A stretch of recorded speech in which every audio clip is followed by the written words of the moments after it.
Hi everyone, we are here to find out everything to do with the new game that we're making, which is due for launch later this year. Over the next 30 minutes or so, I'm going to tell you all about RuneScape Idle Adventures. And I've got a few juicy reveals for you later on, but first, let's go back and recap exactly what it's all about.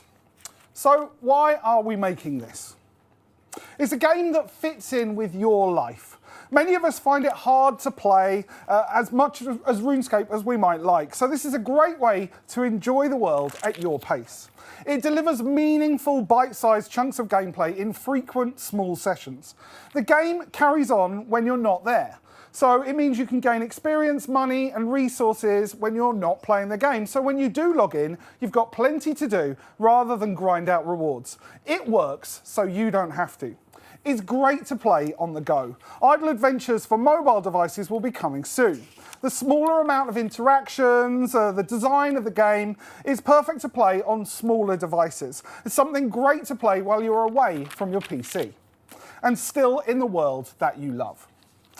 From a narrative angle, this is an opportunity to tell stories that don't quite fit into RuneScape.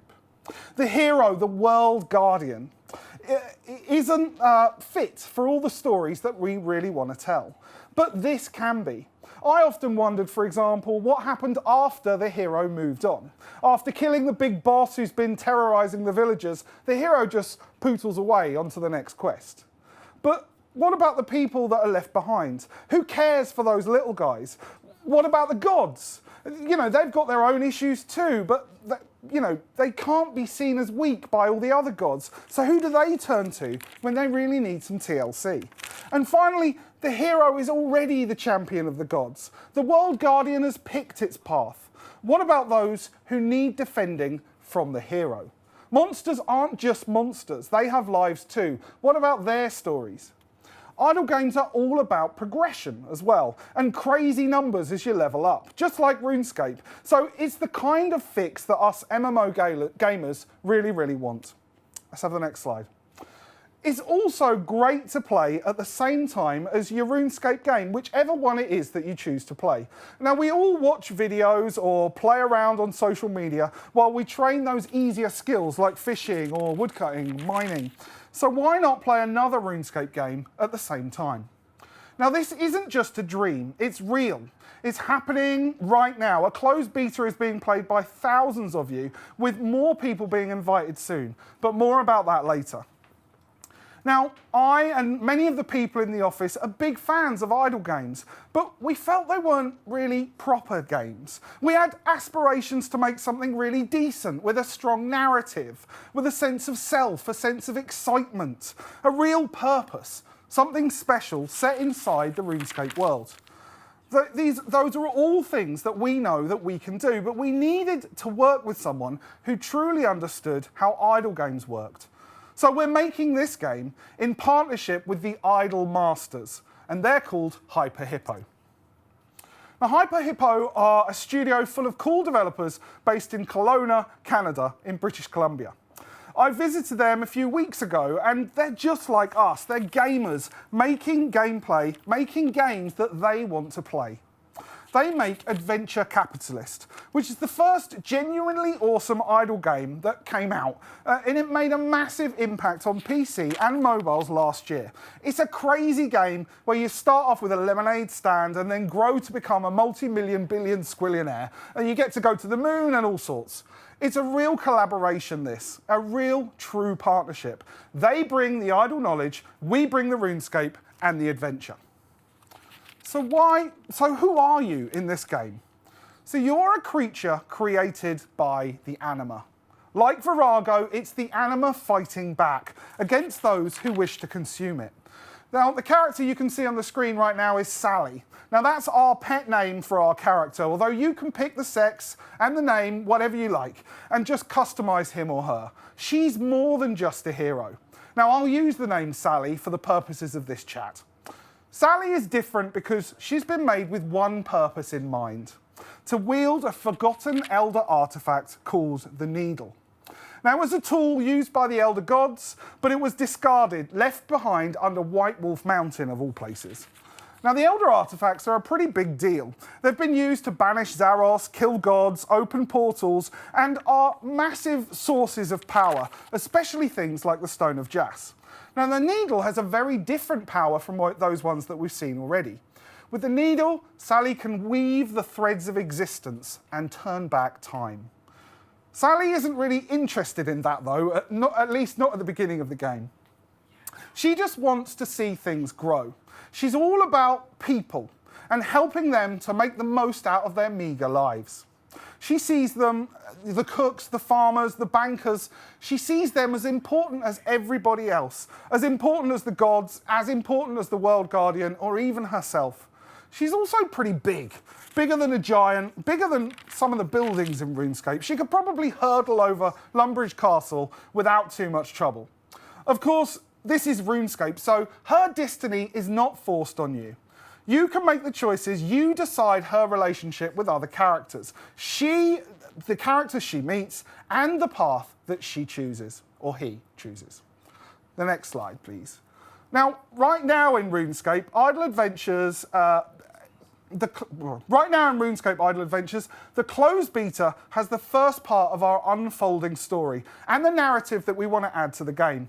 We've got lots more left to come. It sees Sally finding her feet in Gielinor, waking up to find herself in unfamiliar surroundings. She finds joy in helping others. She's confused by the principles of good or evil and sees everything in the same light, aside from the undead, which she sees as a corruption of the natural cycle of life. She starts out by helping Farmer Fred and Draenor and Lumbridge, eventually dealing with local royalty, fighting in dungeons, befriending barbarians, then talking to a very famous cat, and then meeting another big blue weirdo called Saradomin. And the next slide, please. So let's talk a little bit about the gameplay as it stands right now in the beta. This is all about gaining Anima, the main resource in the game.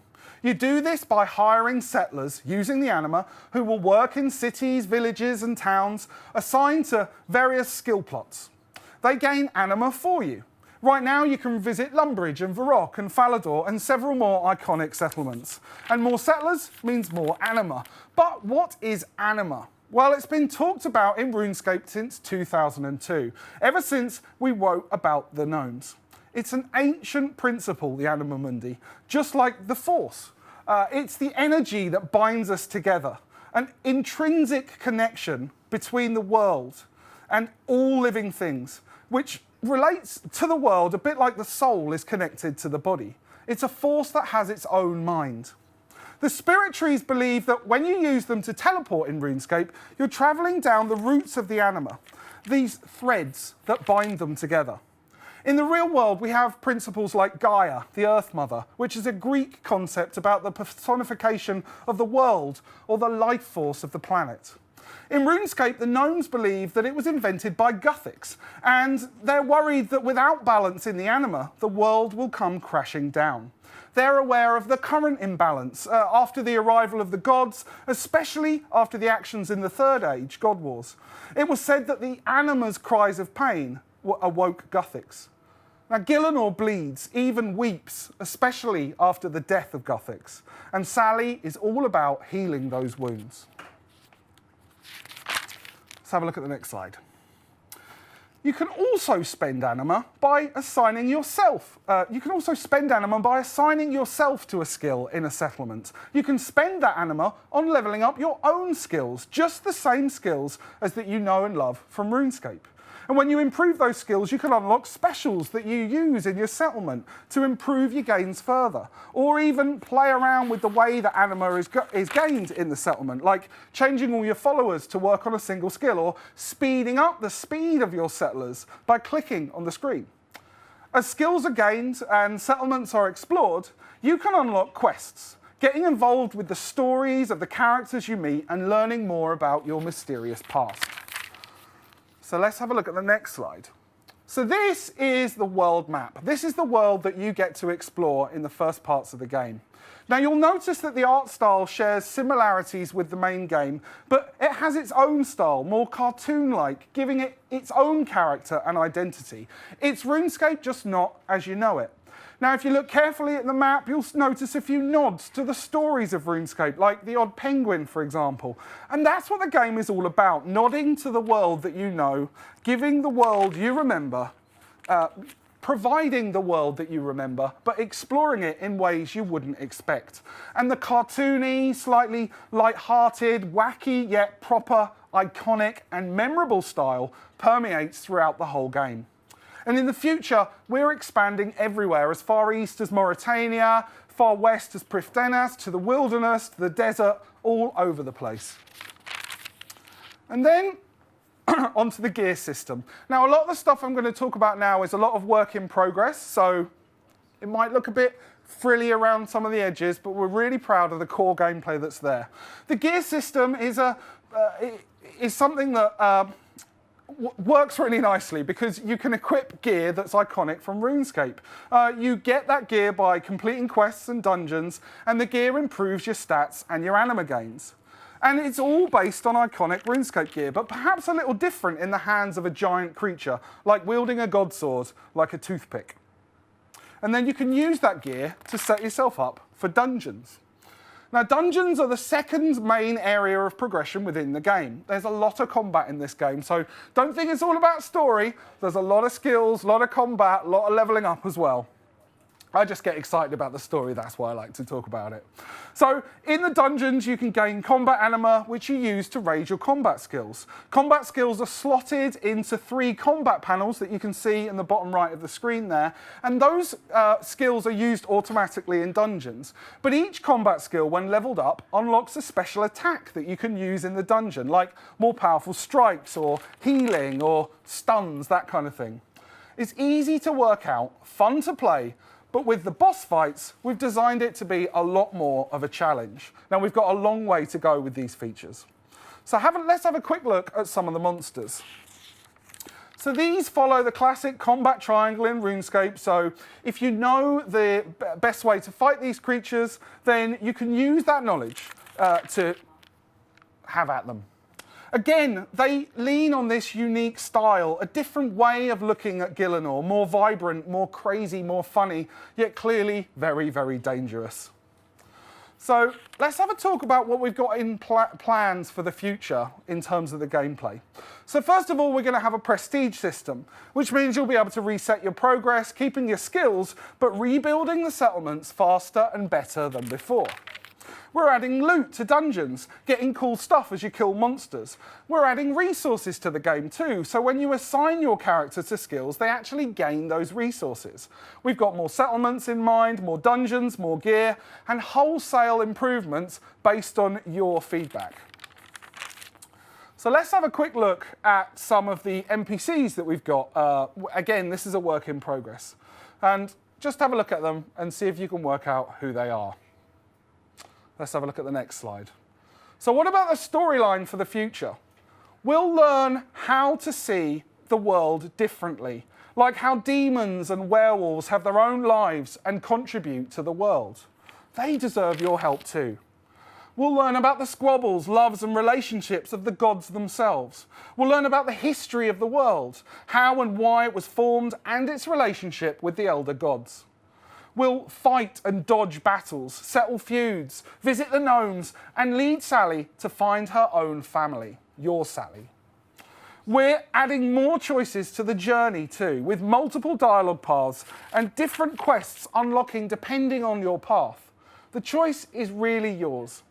And there's so much more beyond that. I can't quite give out the massive spoilers because that will change the way we see our world forever. So how's the beta gone? So far there's over 25,000 hours of active playtime in the beta. That's 3 years worth of content. There's 33,000 quests that have been unlocked and 19,000 different items equipped. So how can you get involved with this? Well, it's simple. You can sign up for beta access right now. For those of you who've got keys already, enter your feedback on the Idle Adventures community forums on Steam. And for those of you seeing it for the first time right now, please let us know what you think on the forums or social media using the hashtag RuneScape Summer Summit. As much as it's about a collaboration with Hyper Hippo, it's also about a collaboration with you. the players of RuneScape and the players of Adventure Capitalist. We want this to be something really, really special. Something that adds something to our world, be it digital or real, and we need your help to do that. So, thanks very much for listening, and back to Connor. Yeah? Hey, that was wonderful to see.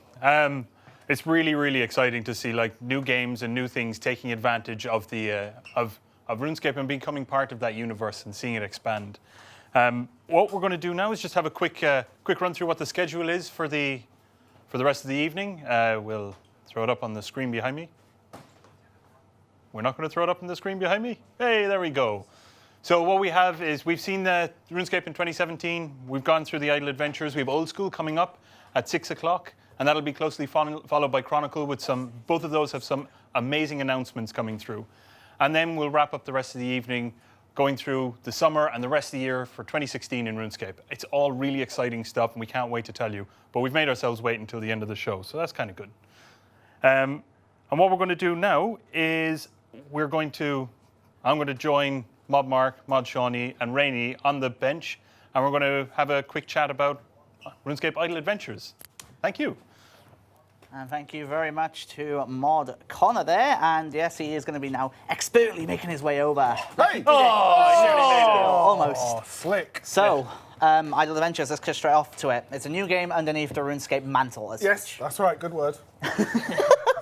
I mean, I want to. So, how did it all come about? I mean, how long did it take to come into play and everything like that? So we've been talking about different ways that people can enjoy the RuneScape world for quite some time. We know that there are lots of players and their lives change and they've got different distractions or families, all sorts of things, jobs, and they don't have the time that they want to put into RuneScape.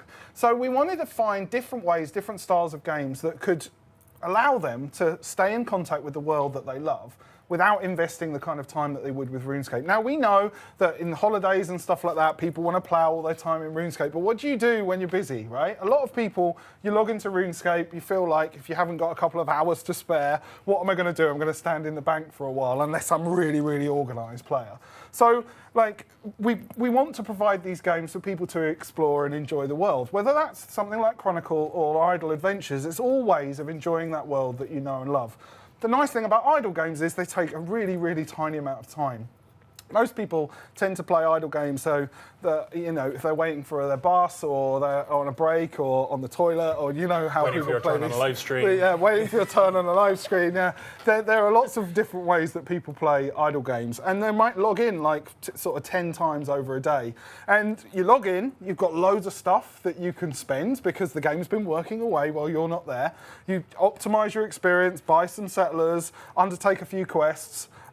Fight in some dungeons, then I'm out. I'm gone. I'm done. I spend, I level up, I log out again. So it's a really nice way of being able to enjoy RuneScape in those kind of bite-sized chunks of gameplay. The part I thought was pretty good was what we've done is looking at the area of idle games, right? So you have all those games where you click in, you do something quick and fast, and it prestiges. And what we've tried to do with Idle Adventures is put that deep story and narrative that we try and do with everything and bring that on. The same way, similar to Chronicle, brought story into it, and we're trying to really emphasize that in an Idle game as well. So I'm just, the light of death is aiming on me right now. It's okay, we'll roll with it. Let's get some mirrors and reflect. So, Rennie, I believe you have played Idle quite a bit. Yeah, I've been playing it the past week, yeah. Go for it. While I was doing Invention.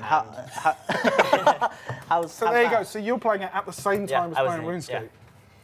But I was losing myself in Idle, kind of. So I was forgetting about RuneScape, and I was losing experience from there. Oh. But that's because I was immersing myself. I was immersing myself in the quests. Right. Okay. So much because they were pretty cool. Awesome. That's good to know. I was sad because you said that the needle was in White Wolf Mountain, right? Yes. I got reset the day before I was getting there. Oh, but that's the problem with betas, obviously. Yeah. It's a kind of work in progress. Things happen, and we have to do that. That's only once that we've done that, so it was unfortunate timing for you. But I've been enjoying it a lot. Good. Bet you got back there faster the second time. I have not gotten back there yet. So I believe, correct me if I'm wrong here, you mentioned there is offline gameplay as well, as such. Yeah, so with the majority of idle games out there, particularly RuneScape Idle Adventures, when you're not there, the game works for you. So you're hiring all these settlers to work on different skills in your settlements. And then when you log out, they carry on getting all that anima, because anima is the main resource in the game. So they get more and more anima, that just builds up and waits for you to come back. So when you log in, all the progress that they would have made naturally if you'd been logged in the game, they also make when you're not logged into the game, which means you have a whole bucket load of stuff to spend when you log in. And that's part of the joy of the experience, and also why that short, tight gameplay loop can be so small. And we'll get into it just a little bit, but also we're going to show off a little bit of Idle Adventures as well. Yes. We will be showing that off pretty shortly, but we'll talk a little bit more about it.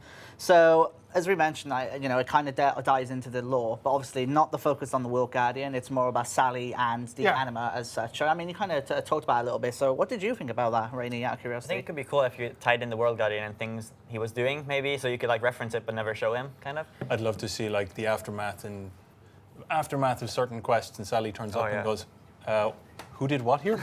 Exactly. That's the lovely thing about the opportunity that we have for storytelling here. It means that we can tell those stories that the World Guardian has affected, but through a different pair of eyes. So I really like the idea of different quests in the game where I'm going into these areas and the big boss monster has been killed, and it's like all these people are like, well, what now? What's going on? Like, my house is on fire. Like, how am I going to build my life back up together again? And they're not questions that they would ask the World Guardian. So the World Guardian's like, I am off to defeat another evil, and then off they go.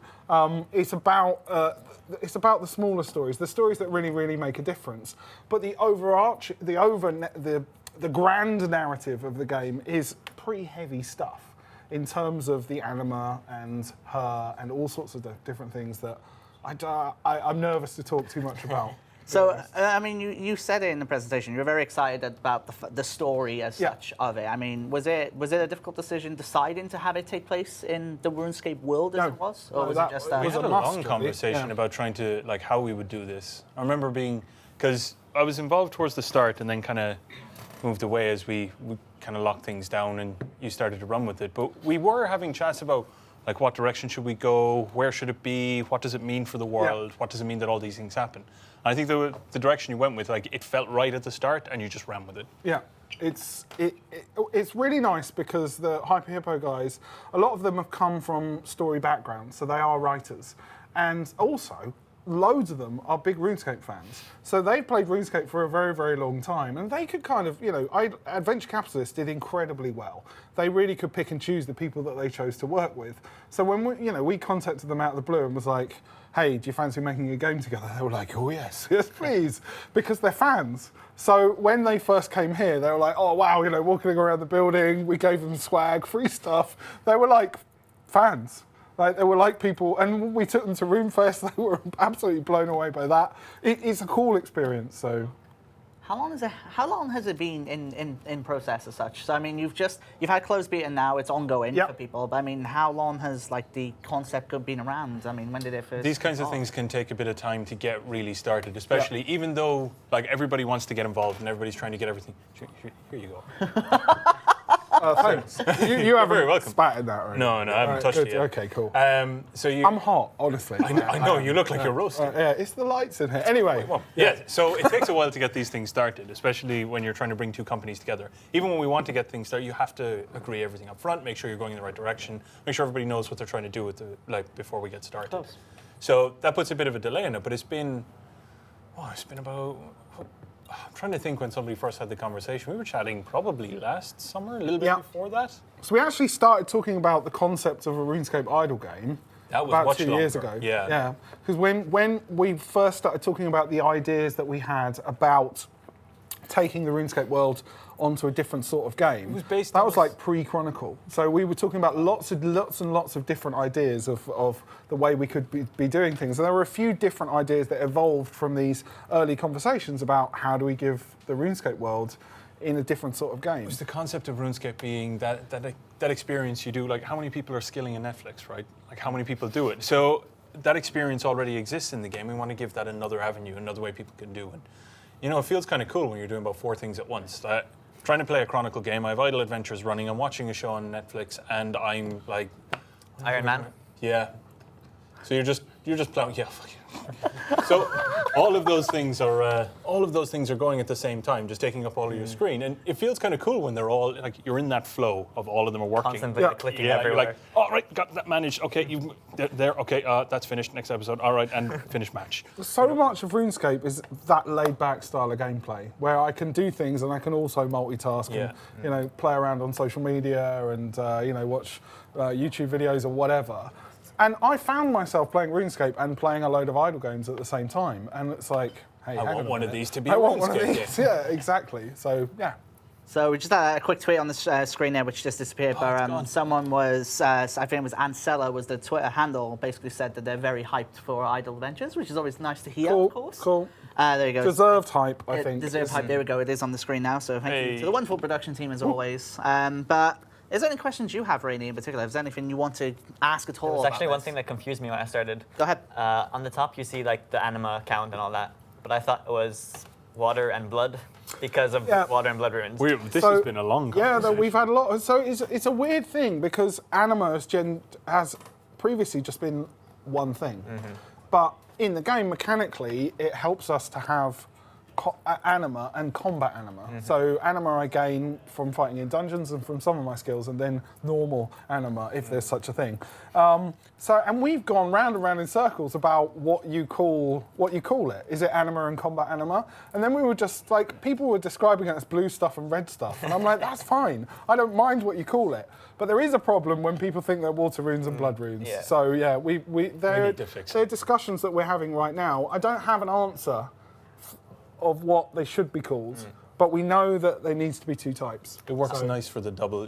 Like when you're playing it and Yeah. you're building up your city, and that's the blue, and then you go off to the dungeon and you have your red loop, true, and yeah. the two are feeding into each other.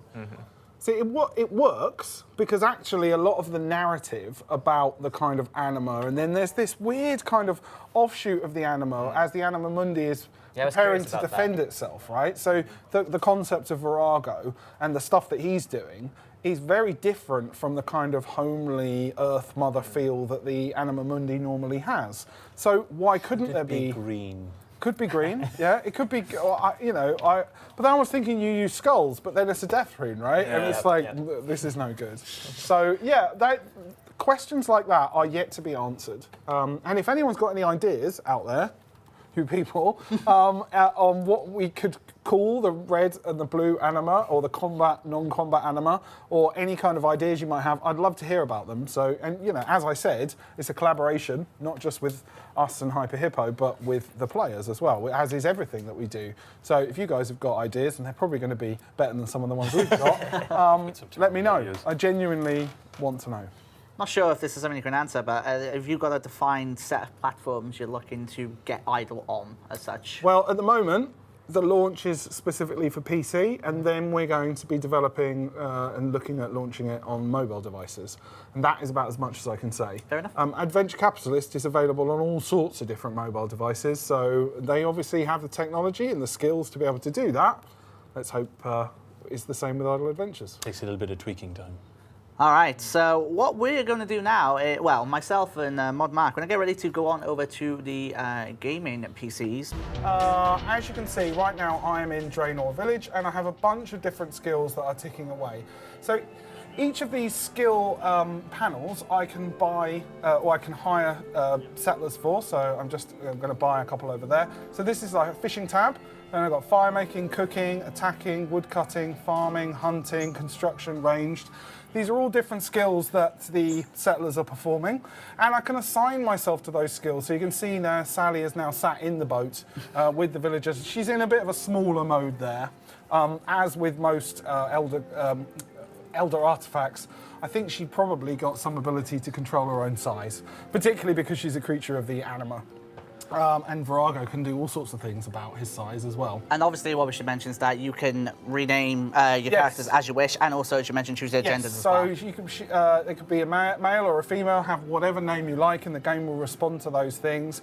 The reason why I use the word Sally is because we've always known her as Sally, and it's just the name that she's kind of adopted, I guess.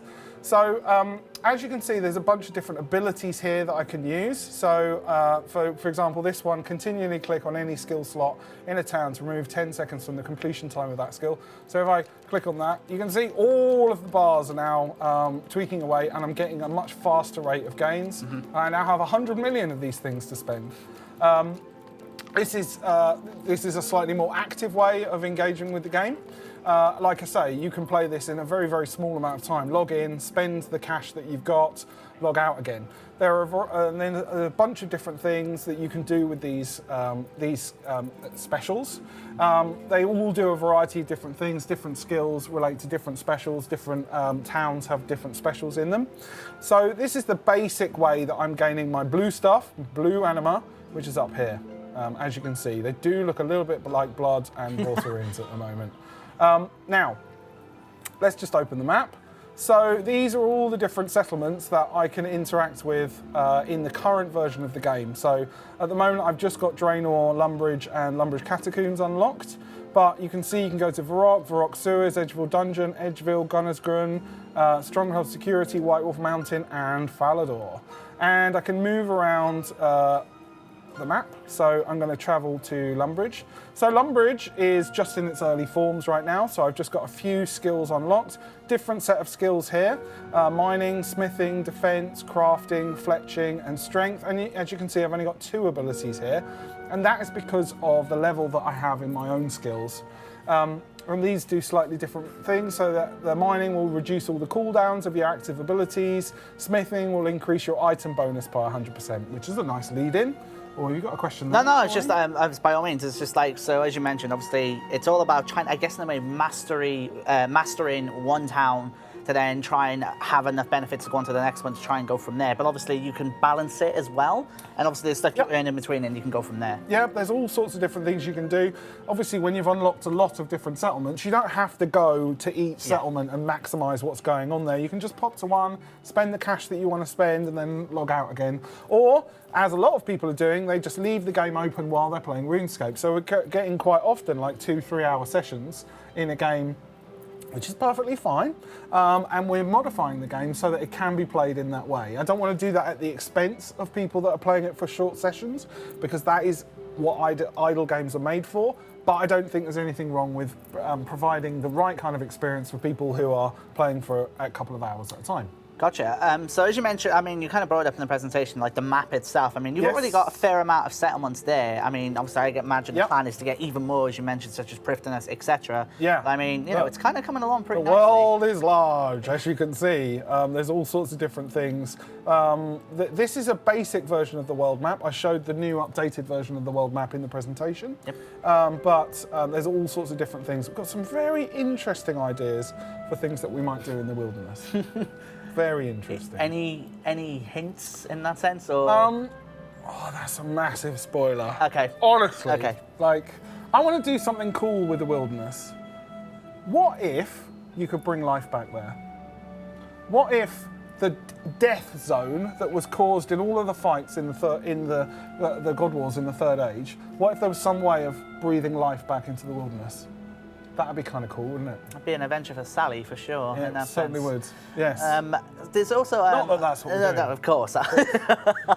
So there's a little eye up in the top right, which I guess is a little help pane as such. So there's some different sort of information that you can get. Each of these. So this is a work in progress. So different ideas of how we give more information to the players. So this is talking a little bit about the world map and what it might do. We've got different tabs on the side here. So this is Sally Ogg. Sally Ogg. Because I've named her that. And then we have our skills. So these are the different skills that I might use. Again, these are all very, very basic work in progress interfaces at the moment. But if I wanted to level up my crafting skill, which I would need to do to unlock crafting abilities, and also to allow more settlers to be assigned to the crafting skill, I would level up my skill. So I'm just going to level up for a while. I've got a lot of anima. You've got a lot of anima there. In the background here. So I'm just going to level up to level 10 in my crafting.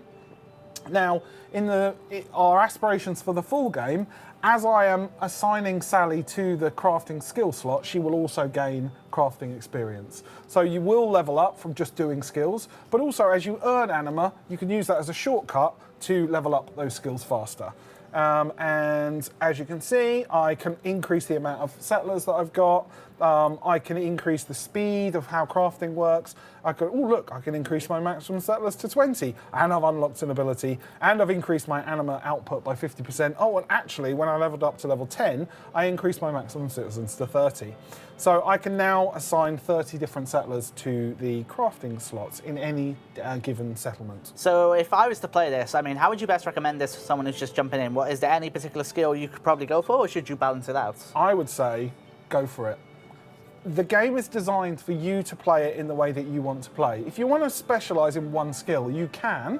You might find that will slow down your rates, but it might also mean that you're better at certain things in the game. So for example, my combat skills. Now these are just the basic combat skills.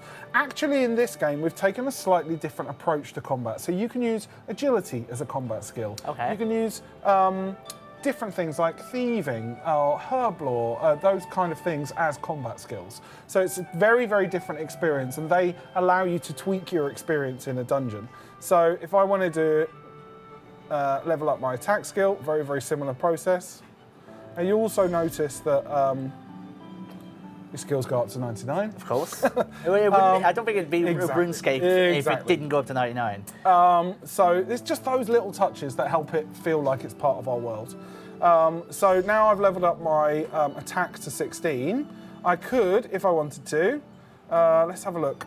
Let's do this quest. So I've got a little exclamation mark on the top screen, so now I can do this quest. I'm chatting away to Duke Horatio, who knows that I have already explored the depths of Lumbridge Catacombs.